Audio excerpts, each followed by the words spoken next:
This is Healthy Souls with Father Nicholas Lowe, helping you to live a Christ-filled life in today's world. Father Nicholas is the pastor of St. John the Divine Greek Orthodox Church in Jacksonville, Florida. Today we're beginning a brand new sermon series, and it's called Taking the Next Step.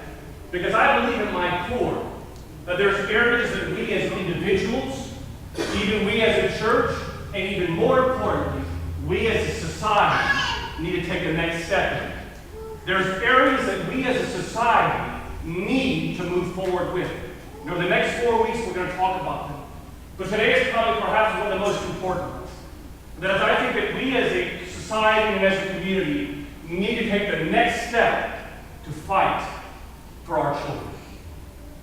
This past week it was amazing if you're watching on social media how all of our parents were posting pictures of their children's first day at school. And it's beautiful to watch these children because they're smiling on the outside, but on the inside they're just wishing that they had one more day of summer. And I know that's how it was with my kids. And as you're watching them, though, you see this innocence of these children. And all of us, whether you have children or not, you desire for your children, the children of the world, to be better off than our generation. You want to make their life better than your own. You're praying for them. You're rooting them on. You want them to achieve all that God has in store for you and for them. But just like there is a force that yearns for their good, listen to me, church family, there is a force that seeks after their demise. That there is a force that is yearning for them to never accomplish what God yearns for them. And what you all need to know is that if you ever take time to just simply look at whenever God wants to make a relationship with his people, or whenever God is blessing a community, the devil goes to work. Let me give you an example. In the Old Testament, God tells Moses, go and tell Pharaoh to let my people go. When Moses goes and tells Pharaoh to let my people go, the devil speaks into the heart of Pharaoh. And what does Pharaoh do? Attacks the children. He kills thousands of children and throws them into the Nile River. Fast forward 2,000 years later than that. When Jesus Christ is born and brought into our lives in a cave in Bethlehem, what happens? The devil speaks into the life of King Herod and the society that he's around. What does King Herod do? Kills every child 2 years young, old, and young. It is known as the Holy Innocents. And if you were to go to Jerusalem today, there is a room the size of this church that is from the floor all the way to the ceiling of just the bones of the little children that were killed by King Herod. What's my point? Could it be that, yes, we may not be living in a world where we have a society that is literally killing children, but could it be that we live in a society that's killing the morals and values of our society? Could it be that we live in a world that is trying its best to persecute Christ in the lives of our youth, telling them that Christ doesn't need to be part of their lives? Could it be that we sometimes underestimate the role of Christ in our lives and we allow that devil to speak inside of each and every one of us? Listen to me, church family. We need a plan. Because if we don't start setting a plan for our children's life, we have the potential of losing their lives. If we don't set godly goals for our children, listen to me, the devil will set failures for your children. Today I'm going to give you 4 principles. These are 4 things that you as parents, you that love the youth, and for you children, that you need to follow in every single day of your life. And I promise you, parents, if you take these 4 principles and make them part of your life, you have a better chance of defending your children's life. Here's number 1. We need to fight for our children to have godly relationships. Listen to me, young people, and to you adults as well.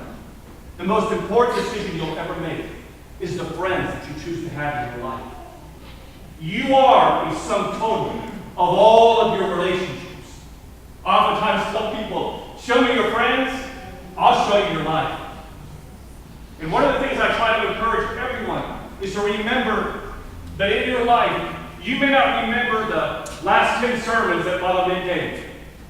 That hurts my feelings, but you may not remember the last 10 sermons. Yeah, it wasn't supposed to be funny, by the way. But you'll remember 10 people who shaped your life, either for the good or for the bad. Why is that? Because you are not shaped just by the information that's given to you in your life. You're shaped by the people you choose to have in your life. You're not shaped by the information I'm only communicating to you in your life, but you are shaped by the relationships you choose to have in your life. Jesus puts it this way, as speaking to King Solomon. He says that a mirror reflects how good a person is on the outside, but who they truly are is the friends they choose to be around. And that's why it's so important, church family, that you have your children engaged in this church. I promise you, and I stand before God and for all of you, that we are a church that is fighting for our youth. That I'm not just fighting for my kids, but I'm fighting for your kids. And I need them to be in this church. Not just around vacation time. I don't need them just around whenever you feel like, well, it's just time for us to go to church. We've not missed too many Sundays. No, I know I'm giving you the standard speech. I know that I'm preaching to the choir. But every Sunday, we need to have our youth in this church. And more importantly, church family, they need to be active in the youth programs of this church. We're not setting up a ministries festival downstairs just to occupy space in our church hall. We want to change the lives of your children in that church hall. So I encourage you, every one of you parents, do not underestimate the power of the devil and the enemy to steal your children. So get them involved and have them around people. I promise you, around people who are focused on that godly relationship. Here's number 2. After you have that godly, you fight for that godly relationship with your children. Number 2 is this, is that you fight for their godly identity. Every one of us are shaped by a script, a story. For all of us, that script is shaped by our thoughts. The actions that are taking place in our life, our relationships, when someone hurt us, and our life, listen, is following that script. And for many of us, that script is totally the opposite of what God's script is for your life. In fact, many of us are allowing the script of this world to tell us what our script for our youth should be. They're telling our children that, those adolescent girls, those teenage girls, don't worry, lose your innocence. Or those young men, just objectify whatever you're seeing on television. Or it's telling us that we should go around and just say, Father Nick, you're in your 40s now, so maybe you're a little bit old-fashioned, or maybe you can tell your parents that maybe you're a little bit old-fashioned. Let me tell you what the Bible says. That Jesus is the same yesterday, today, and forever. That the same Jesus that was in the 1950s, teaching those morals and those values, check this out, is still the same Jesus teaching those morals and values here in 2019. And we should never allow the script of this world, listen to me, to become your script. Let me say it a different way. We should never allow what is important to God to be unimportant to you. Another way, you should never let what is unimportant to God be important to you. We've got to recognize that there's a script God has for you. And you young people, hear me telling you this, that God has a purpose and a plan for your life. But so does the enemy. Here's number 3. We have a godly relationship. We fight for our kids, their relationships. We fight so they have a godly identity. They know who God is in their life. And then number 3 is that we fight for others. If there's one area that most young people, and this millennial generation, one could argue, is struggling with, is that life seems to be all about them. Like, you even see it in the way that people post pictures. I, as a priest, am watching on social media, and I'm watching these different selfies. Let's get this angle. Oh, how about this angle? The best is the puckered lip one. We're looking in front of the mirror and we're taking a picture. 93 million selfies were given just last year. 93 million posts. Listen to me, young people. You're better than that. You're better than that. Life is not about you. It is about others. It is about changing their lives in the name of Christ. And your mission in this world is not only about just trying to do better in school, that's important, but it is about carrying Christ to every person that you know, and about making a difference in this world for Him. And here's number 4. Fight for godly relationships. We fight for godly identity. We fight for God's children, others. And we fight, listen to me, this is to you parents, to be a godly witness. Your children will learn more from what you do than what you'll ever say. They are watching you. More is taught than is ever taught to your child. And one of the things I would encourage you, if you want this church to be important in their lives, show them. If God is important in your life, spend time showing them how you pray to Him every day. When you're going through a difficult time in your life, get on your knees and show them that I am praying to the God who can deliver me from this pain. That when I'm looking at my programs and the ministries of St. John the Divine, show them that it is important. Because you'll never expect your children to act in a way or walk in a step that you yourself are not willing to walk in. So I want to encourage you, be bold as we begin this new year.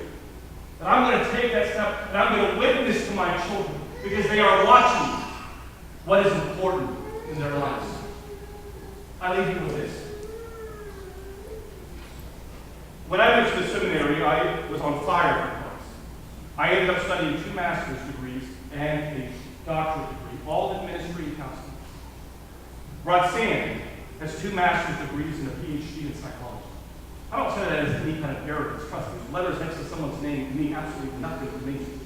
But I will tell you this, that on paper, you would think that a priest and a psychologist would have all the answers, would know how to raise their children. But can I just give you just try to be open and honest with you?